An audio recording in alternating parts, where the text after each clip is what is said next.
Service area pages on your website, a very controversial topic in the SEO industry. If done right, it could exponentially improve your organic traffic and lead to more business. There are also risks with service area pages. So let me guide you through different tactics and methods to succeeding with service area pages. What is a service area page? Let me walk you through an example so you have a better visual representation and understanding.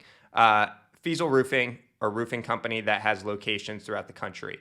The way that somebody searches for a roofing company isn't just Columbus Roofing Company. It's very hyper localized. So somebody is going to be searching for Delaware Roofing Company, Dublin Roofing Company, New Albany Roofing Company. And the way that businesses rank for that is they build out what's referred to as a service area page. So let me dive into that. All right, so I just clicked into the Dublin, Ohio roofing page, and you could see the H1, the headline, upgrade your Dublin property with our superior remodeling care, Dublin Roofing Company. And it is a page for roofing services in Dublin. Well, Fiesel has hundreds of these pages across many suburbs. And when I talk about a service area page, that's what it is. You are building out pages for all the different services, for all the different areas that you service.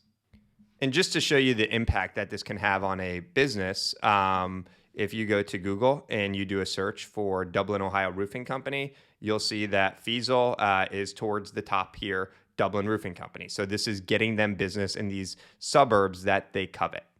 The controversial aspect of service area pages is how do you make all of this content unique when you're building out 100 pages on roofing for these different suburbs?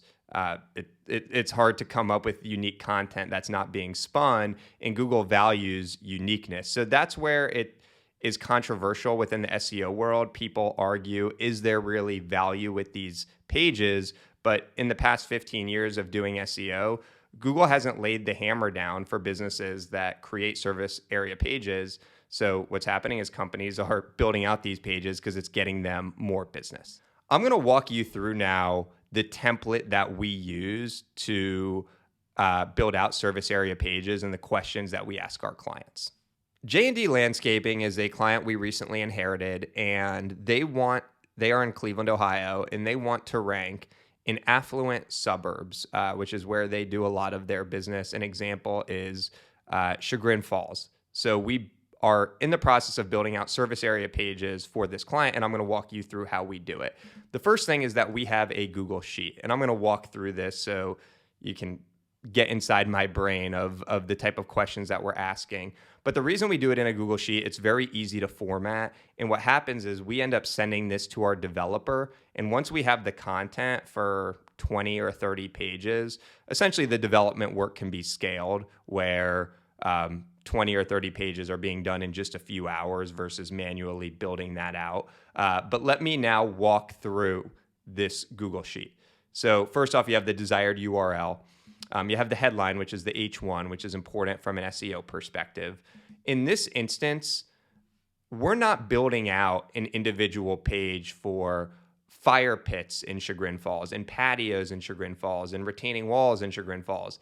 That would just be too much, and it could pose a low quality content issue. So our goal going into this is we want to rank for what I refer to as the top of the ladder keyword, which is landscaping company in Chagrin Falls. But we're going to build this page out with the hope of also ranking for other services such as retaining walls, outdoor living, so on and so forth. So what we did in this instance is for the opening paragraph, we interviewed our client. We asked him about the type of work they do in Chagrin Falls, what types of homes are in Chagrin Falls. You know, you could see here, understand that a lot of the homes in Chagrin Falls were built in the 1800s in the late 1800s and early 1900s. The lot sizes can expand from 2 to 6 acres. There's even this local reference point with unique characteristics of both Chagrin Falls, how there's different zip codes in Chagrin Falls. The point I'm trying to make here is that we're not just grabbing this from ChatGPT or Claude. We're getting this unique content from the client because he has experience working here. You can then see that there's two divisions to this client's company. There's landscape maintenance and there's landscape construction. So in the red is the client's feedback. So obviously we're running this by the client. But what we're trying to do here is build really strong internal linking to their main service pages. So, they have a page specifically for spring cleanup, weekly maintenance, but mainly patio installation, fire pit installation.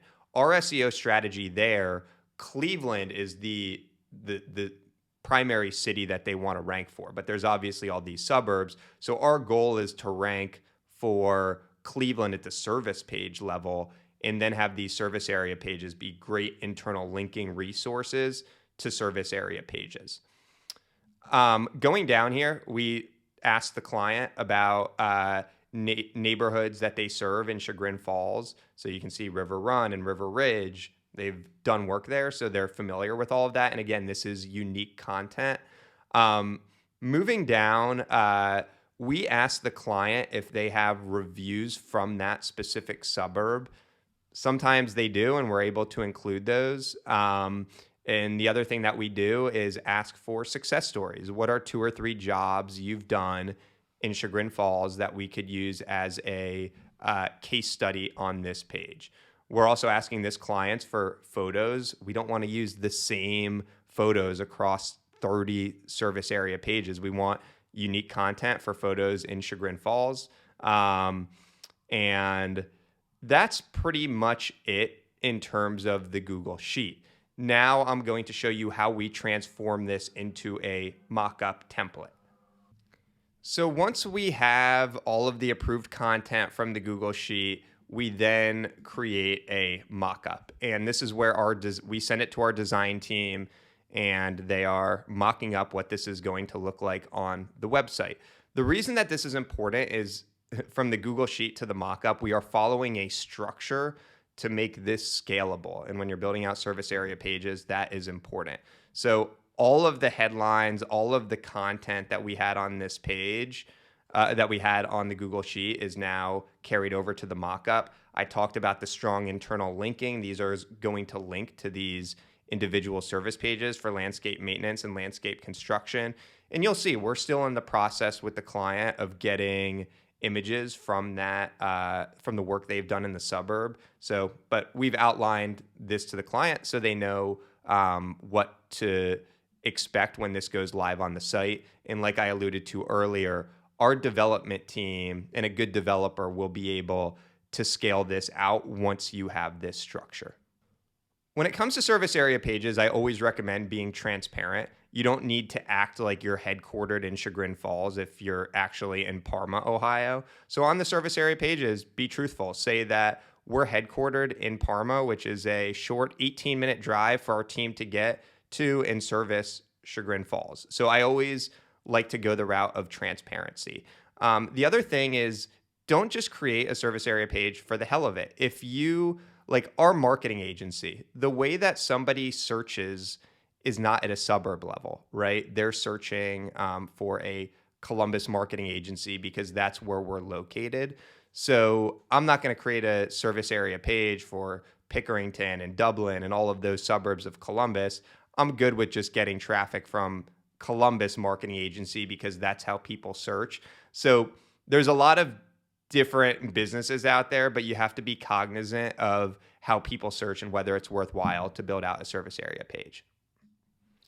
Hopefully this video on service area pages was helpful by me going through the tactics that our agency uses. Hopefully it will give you ideas to generate more organic traffic.